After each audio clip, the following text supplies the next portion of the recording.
আসসালামু আলাইকুম। Online tutor চ্যানেলের তরফ থেকে সকল শিক্ষার্থী বন্ধুকে স্বাগতম জানাচ্ছি।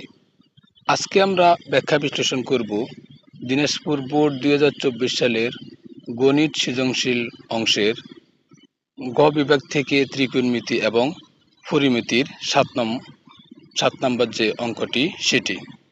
প্রিয় শিক্ষার্থীবৃন্দ, আমাদের অঙ্কগুলো সবগুলো অঙ্কই যেহেতু আমরা বোর্ড প্রশ্নের অ্যানালাইজ করি, তাহলে এই অঙ্কগুলোর একটা নির্দিষ্ট স্ট্যান্ডার্ড মান রয়েছে। তোমরা এই অঙ্কগুলো যদি নিয়মিত এগুলো করো তাহলে তোমাদের আশা করি তোমাদের উপকারে আসবে। এক নজরে প্রশ্নটা আমরা যদি দেখে নিই তাহলে x equal sec, y equal sine theta এবং এ ইকুয়াল কস থিটা। ক cot into a plus 15 degree equal 1 হলে এ